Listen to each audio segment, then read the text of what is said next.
Tes 1 2 3. A'udzubillahi minasyaitonirrajim. Bismillahirrahmanirrahim. Assalamualaikum warahmatullahi wabarakatuh. Waalaikumsalam.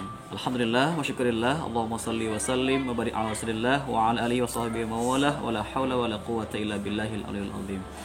Oke sahabatku sekalian, pagi hari ini kita akan berbagi tips bagaimana bisa untuk menang dalam lomba-lomba ya. Alhamdulillah pencapaian di tahun 2021 ini di bulan Januari 2021 alhamdulillah sudah dapat ini ya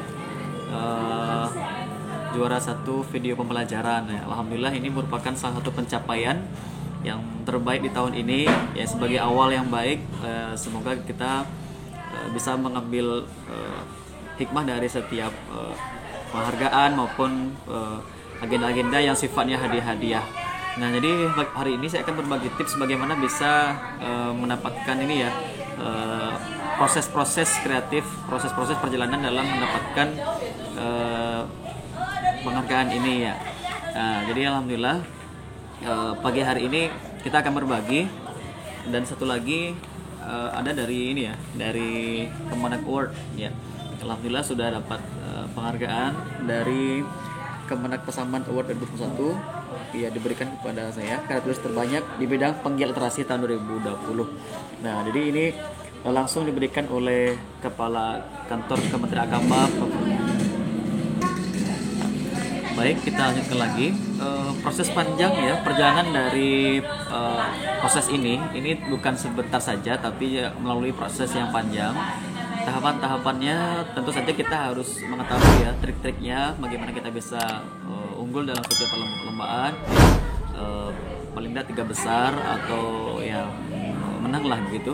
Bagaimana trik-triknya agar bisa kita lalui? Yang pertama, teman-teman sekalian harus mengikuti petunjuk ya, syarat ketentuan yang berlaku dari setiap perlombaan. Jadi teman-teman sekalian sudah harus bisa mengetahui bagaimana ternyata setiap perlombaan itu ada ketentuan-ketentuan yang harus dipatuhi, dan tentunya tidak ini ya, agak sembarangan, harus bisa melihat sisi-sisi yang menjadi sisi positif, sisi negatif dari setiap penjuriannya.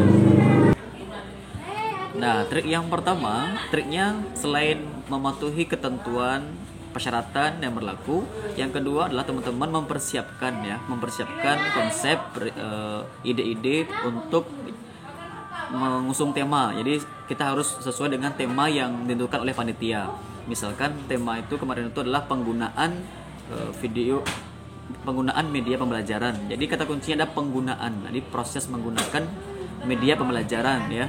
Jadi bukan berarti pembelajaran di kelas, tapi proses ya menggunakan media pembelajaran itu, bagaimana, apa saja media-media yang digunakan, bagaimana cara memasangnya, menggunakannya. Nah, itulah yang poin penting dari video ini. Jadi bukan inovasi atau semacam hal-hal yang sifatnya di kelas, tapi ini lebih mengarah ke penggunaan. Jadi kata kuncinya di situ, pastikan betul tema lomba itu sesuai dengan apa yang kita buat. Jadi jangan sampai melenceng dari tema yang ditentukan oleh panitia.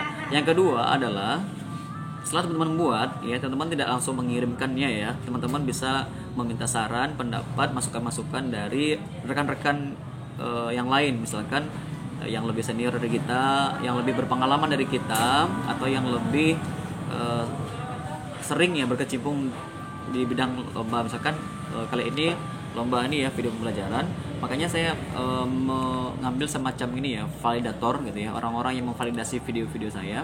Jadi misalkan ada guru yang senior ya, misalkan guru senior biologi atau IPA, jadi kita bisa minta pendapat dari guru tersebut, sehingga ada revisi-revisi atau masukan-masukan yang bisa kita dapatkan dari kita minta saran tersebut ya. Jadi semacam memvalidasi lah begitu. Meskipun kita juga guru yang sama, guru IPA juga, tapi kita juga butuh masukan-masukan. Mana tahu sebagai manusia biasa kita juga akan ada kekeliruan gitu ya. Memang benar, akhirnya setelah validasi pertama itu dari guru senior IPA yaitu Bu Istina, itu mendapatkan masukan-masukan dari istilah-istilah dari media tersebut ya. Misalkan torso, ada media yang lain sebagainya, itu ada istilah khusus yang memang kurang tepat, sehingga beliau meluruskan. Yang kedua dari guru bahasa Indonesia, dari kali ini saya minta saran dari Gusti Melminta yang sama-sama CPNS tahun 2018. Jadi sebagai guru bahasa Indonesia tentu tahu ya kalimat-kalimat yang baik, bahasa-bahasa yang lebih tepat, yang terbaik untuk video dengan durasi yang cukup singkat, yaitu hanya 7 menit maksimal ya.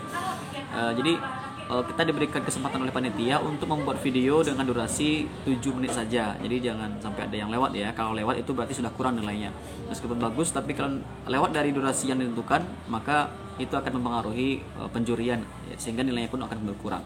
Kemudian yang ketiga juga minta dari guru yang lebih sering berkecimpung di bidang mungkin estetika atau keindahan dari video tersebut.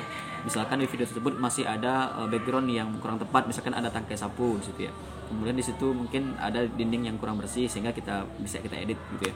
Jadi secara tampilan bagus, secara konsepnya bagus, secara desainnya bagus, dan juga yang paling penting kontennya itu bagus ya, sesuai dengan apa yang kita kerjakan dan itu benar. Jadi banyak ya proses-proses kreatif yang kita lakukan, dan itu nggak cuma 1 hari 2 hari, itu butuh waktu sampai semingguan gitu ya untuk bisa mengedit sampai bersih, sampai tepat sesuai dengan durasi yang ditentukan. Karena kalau video aslinya itu ya lebih kurang 20 sampai 30 menit ya. Jadi kita sebagai editor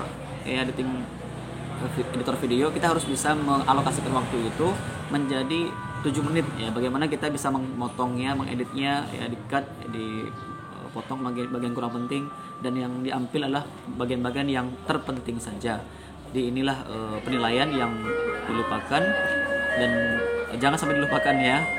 Jangan sampai ada yang melalaikan ini. Insyaallah semoga lebih baik lagi di lomba-lomba berikutnya. Assalamualaikum warahmatullahi wabarakatuh.